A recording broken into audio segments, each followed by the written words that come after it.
Welcome to the WOHASU Ripple Effect podcast, a global happiness series exploring the science and stories that shape our well-being.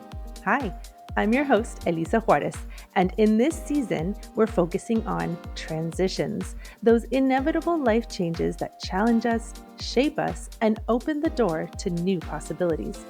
Through conversations with expert coaches and thought leaders from the WOHASU community, we'll uncover practical tools, transformative insights, and inspirational personal stories to help you navigate change with clarity and joy.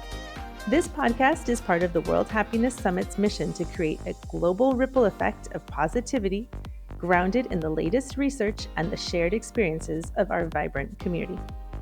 Whether you're starting a new chapter, redefining your purpose, or searching for meaning in life shifts, this season offers strategies to help you thrive and find deeper fulfillment. Thank you for joining us on this journey, and let's create that ripple effect of happiness together. Welcome to the WOHASU Ripple Effect podcast, a global happiness series exploring the science and stories that shape our well-being. I'm Elisa, your host, and I'm thrilled to embark on this journey with you. At WOHASU, we've always been about creating meaningful connections and sharing the latest research on happiness and building a global community dedicated to well-being and happiness. This podcast is an extension of that mission, a space where we can dive deeper, hear from incredible thought leaders, and share personal stories that inspire the ripple effect of happiness around the world. We're launching this podcast because transitions are a universal experience. They can be both exciting and daunting, but they also hold the potential for tremendous growth and transformation. By sharing insights, strategies, and real-life stories from our WOHASU community, we hope to help you navigate these moments with clarity, resilience, and joy. In this first season, we'll explore the themes of transitions, those inevitable life changes that challenge us, shape us, and open the door to new possibilities. Through conversations with expert coaches and thought leaders, we'll uncover practical tools, transformative insights, and inspiring personal stories to help you embrace life's shifts and thrive. Thank you for joining us on this journey. Together, let's create a ripple effect of positivity, connection, and purpose. To kick things off, I'm joined by a guest who embodies resilience, growth, and the power of transitions, Karen Guggenheim, the founder and CEO of WOHASU. Welcome to the Ripple Effect podcast. I'm so excited to share this story and insights for our listeners. How are you? Hi, Elisa. I am so happy to be here with you and all who are listening, especially as we launch this first season of the Ripple Effect podcast. I love the theme that we're beginning with, which is transitions and transformations and how we grow from experiences. We know that many people right now are facing challenges, and even in everyday life, transitions from whether if you just got married or you just started a new position, there's always change involved, and change can be difficult. So I'm really excited to talk to you about this and also share about some of the changes that I've gone through in the last few years. I love it. And I'm so excited that you are here. You are WOHASU's visionary leader. You are the power behind this incredible community. And something that I really love about WOHASU, I mean, yes, the summit is amazing to listen to the researchers, like psychologists, thought leaders from around the world present their research. But what I might love even a little bit more is the incredible community that you have built. And this community are people who are entering the space of happiness for the first time and often find themselves guided by our incredible community of coaches and facilitators that have helped us along this journey of happiness. Can you tell us a little bit more about the role that these coaches and facilitators have within WOHASU, what makes them so special, and a little bit about the ripple effect that they have after the summit? Absolutely. So the coaches are part of our secret sauce. And so we've had this element of coach facilitators since the very first summit in 2017. So, some of the speakers will present new data, new resources, new practices, etc., as you mentioned. And we want to make sure that the participants have the opportunity to engage in small group work in order to connect with other people and have a guided discussion with the coaches. So the idea is, how do you take the weekend, which is the World Happiness Summit, and then take it with you for the rest, ideally for the rest of your life. So in your personal, professional life, how do you start to use these practices and frameworks in all areas of your life so that you can become happier, more resilient, more hopeful, and build community? So the rippling effect of this has been the creation of a global movement, and it happened completely organically. We didn't have a plan for this to happen, but what began as an event has become a global movement. And that occurred because of the sense of community that is built during the summit. And the coaches not only are part of that community, but they actually fuel it through the interventions that they facilitate at the summit. And then afterwards, many of them actually create services and programs and master classes in different languages. We have people coming from over 65 countries and 45 US states. So really it's a global initiative, and the coaches help us spread that message and mission around the world because they bring it to their communities. It's almost like a train the trainer conference as well. I love that. And I've seen it in action. So I have seen how our coaches have met for the first time at the summit. And then there's something within the conversations or the ideations that spark a movement, right? And I think that's what is so important about the work that you're doing with WOHASU, is it doesn't just happen in like a moment in time at the summit. You create ripple effects that then have movement throughout the globe. Mm-hmm. Which is super exciting. And I think that's what makes this specific episode, or this specific season rather, so interesting, because we get to talk to our coaches and our facilitators and have that experience to see what they are doing in their lives and through their coaching, specifically around the topic of transitions and transformation. So I actually wanted to ask you about like where that idea came from, right? So we had talked about the various themes that we could maybe discuss in this initial season, and you felt very much connected to transformation and transitions. Can you tell me a little bit about what was going on in your mind and why this particular topic resonated with you? Absolutely. So first off, I just love the fact that we can use also these amazing coaches and leaders to share during these different sessions of a podcast tools that can help people, right? So people can enjoy this free resource in order to help them move towards a happier life, right? And when you're undergoing a transition or a significant life change, is very challenging, because what happens is that if change can feel so final, right? Whether it's a end of a relationship, an end of a job, leaving a city, or a divorce, or unfortunately, a death of a loved one, which is what happened in my case. I think many know, but I decided to dedicate my life promoting happiness and well-being, the science behind it, at scale after the loss of my husband. So I have felt the anxiety, the finality, the emptiness of a life transition from wife to widow, from mother with a partner to a single mother. These words, these definitions, I never thought that those would be part of my identity.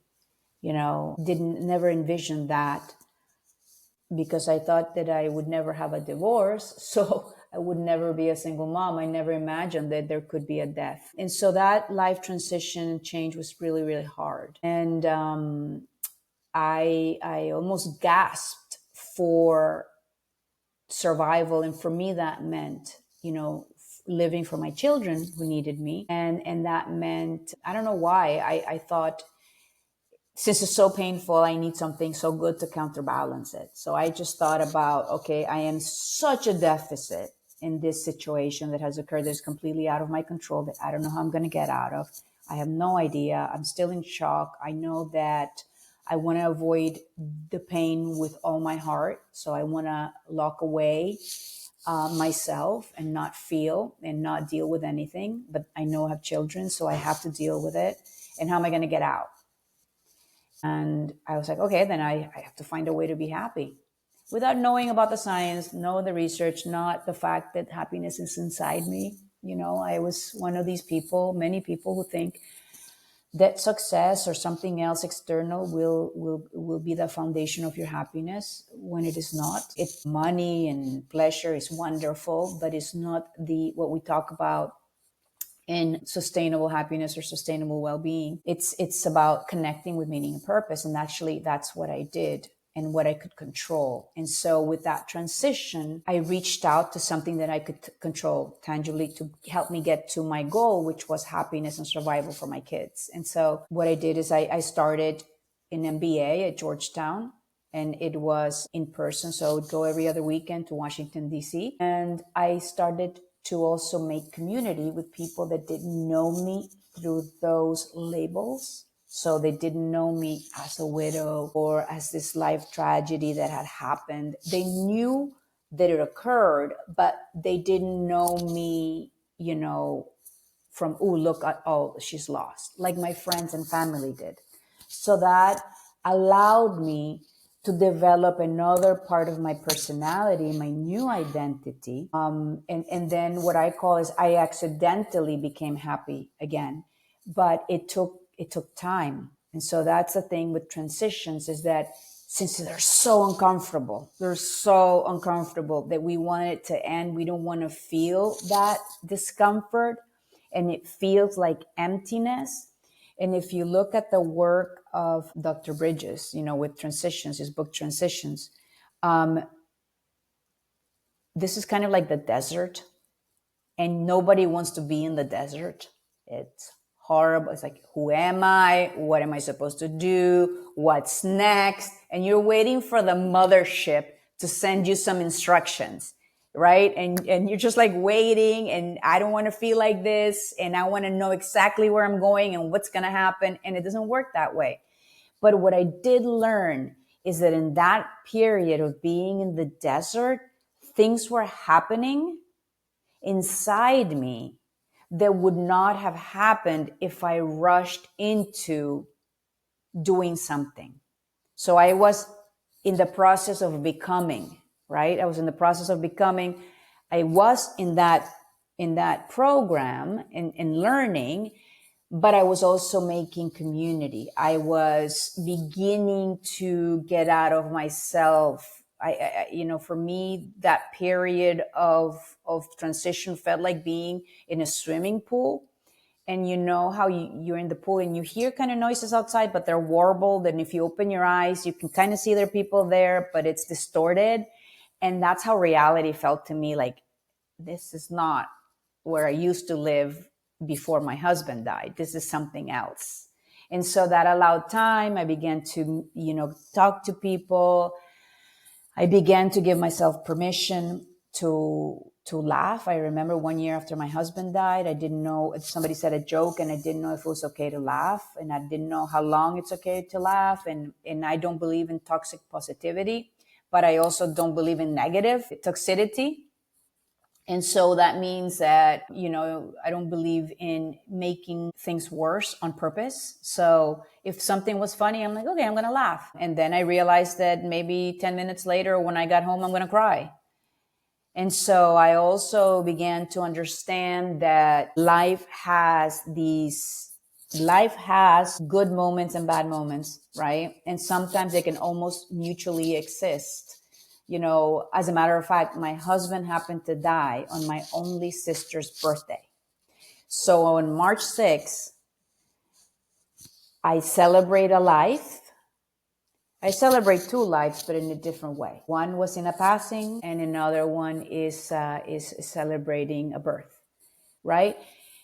And so those are all kind of the lessons that I learned. And for this first season of the podcast, I thought, in talking with you and thank you so much for hosting it, is why don't we go ahead and we ask these amazing coaches who've been to the summit and who understand what we're talking about when we talk about happiness, that understand about forgiveness and hope and community and purpose and etc., and bring this important concept of transitions, transformation, changes, growth. I think they call it growing pain for a reason, right? It's really nice to be in the beach with a fizzy drink and laying down, but you're not going to grow much doing that. It's fun and it's nice and it's important to do nothing many times and to rest, but growth sometimes is difficult. And the most important thing that I think, at least from my perspective, and I can't wait to hear all of the different perspectives of the coaches that you're speaking to, is that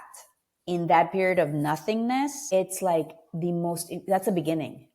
We think that when something ends, the beginning is of a new job, of a new relationship, of, a new house. In that moment, when something ends, something is beginning. But that period of nothingness is when things are actually like the caterpillar, right? It's like your caterpillar time. And it's a butterfly. It's just in caterpillar mode. And that's what I would like to contribute to this conversation, that you're becoming a butterfly. If you're in the middle of a transition, you might be in the caterpillar stage, which maybe is uncomfortable and you don't feel very pretty, but you're becoming a butterfly.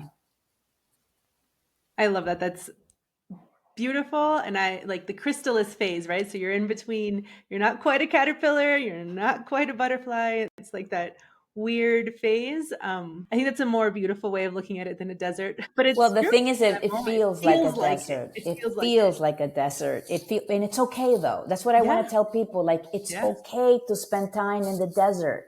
Like, you don't have to jump on something else, because you might bypass the butterfly, So it might, in order to not want to feel that pain. And trust me, when Ricardo, my husband, died, I knew that for me to get anywhere near happiness, I had to walk through the fire. And everything in my body, everything said, don't step on that. And I knew I had to do it, but, because of something greater than myself, which my purpose, my kids. So I stepped into the fire for my sons. And then you step through that and feel that pain. And then what am I going to do with my life? No idea.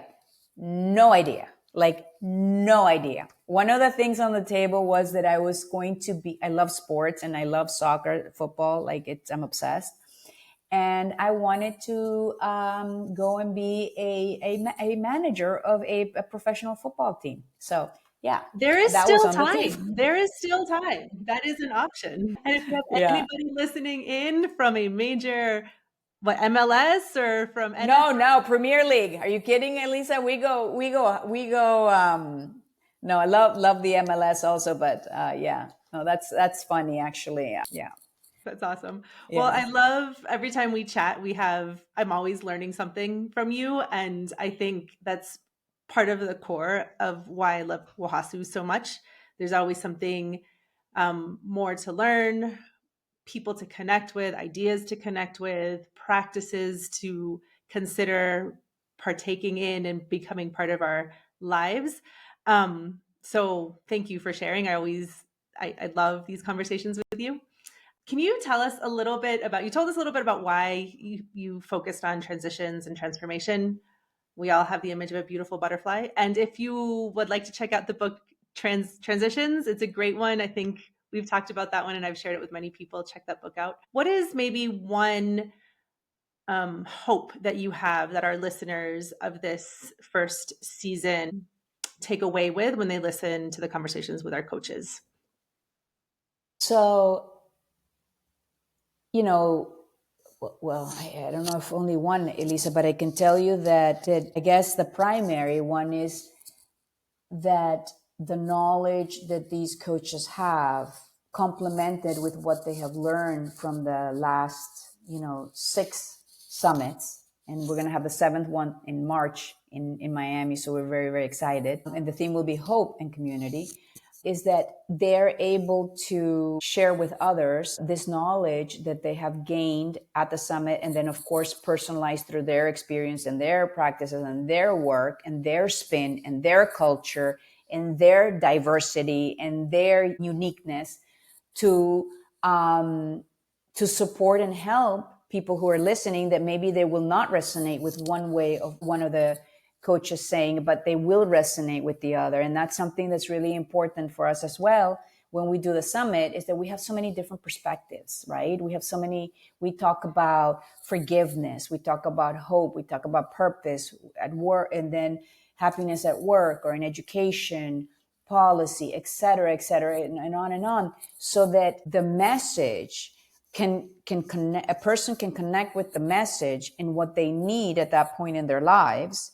And maybe, something they didn't need, but they can pay it forward and say, hey, I know that this could be valuable for you. Or even in your life later on, you'll have an experience and go, oh, wait, let me look into that. And so it's very exciting for me for this first season of the podcast to have some of our amazing coaches share their wisdom and also the learnings that they've had from the summit to people who could benefit. And I think that you will agree with this, Elisa, that what is also super, super, super invigorating is the fact that people come to the summit and maybe they come for themselves initially, but everybody that leaves wants to share it with other people. They want other people to become happier. They want to share what they learned. They want to bring others into this community. And to me, that is the most exciting thing, because when you hear about happiness, some people think that it's a selfish thing. And some of it may be because it makes you feel better. But the immediate response is, how do I help other people? And how do I tell other people about this amazing thing? So I love that. And it's like a perfect segue to the last question that I had. If one of our listeners, or if you're a listener today and you are engaging with WOHASU for the first time, you haven't been to a summit, this popped up, someone sent it over to you, and you're tuning in for the first time, Karen, can you maybe describe the essence of WOHASU and the mission? You talked a lot about the ripple effect of global happiness, but maybe talk a little bit about that essence that makes WOHASU truly special. And we'll end on that note with an invitation to come check us out live again in Miami. So you asked me about the mission, so that's easy. Then the second one, but the mission is for us to promote happiness at scale in every area of life, whether it's education, work, individual, communities, policy. We really about impacting well-being and happiness and promoting the science behind it at scale. And then the essence of WOHASU is community. And it is connection. And I think that all built around the science, right? And evidence. And whether it's people practicing it at work, or it's coaches practicing it in their profession. It's really neat because it connects the mind and the heart, right? So it's cognitive, but it's also emotional. And so one of our mottos is feel the science. And the way that you feel the science is by putting these learnings into practice and creating community. Because the greatest impact on how happy you are is a state of your relationships. And so relationships are so important. They're elemental to our being. And so that's why community is so very important. And so the essence of the World Happiness Summit and WOHASU is connection and community through evidence-based practices for a happier life. I love it. I mean, I'm super excited. I love it.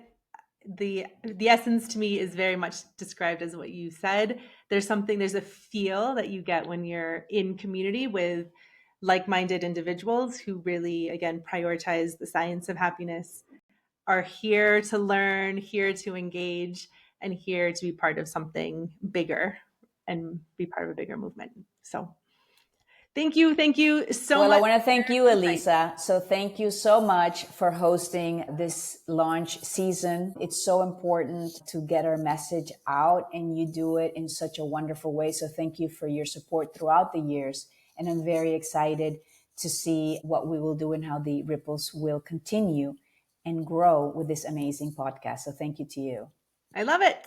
I love it. And I will let you guys go for this episode. Stay tuned for this entire first season where we will explore transitions and transformations. We hope that this episode that we had today with Karen Guggenheim, our fearless visionary leader, will inspire you to embrace life's transitions and transformations with clarity and joy, and we become beautiful butterflies. And if you are interested, please let us know your reflections on this episode and the ones to come in the comments below.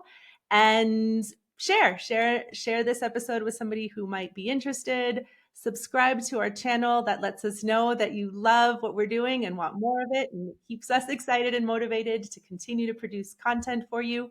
And let's live a life of more happiness and well-being. And we will see you in Miami, March 15th to March 16th, 2025. And until then, let's continue to create ripples of happiness together. Thank you. Thank you. Bye. Bye-bye. Thank you for listening to today's episode of the WOHASU Ripple Effect podcast. As we navigate life's transitions together, we'd love to hear your thoughts. What resonated with you? What's one small step that you will take towards greater happiness and well-being?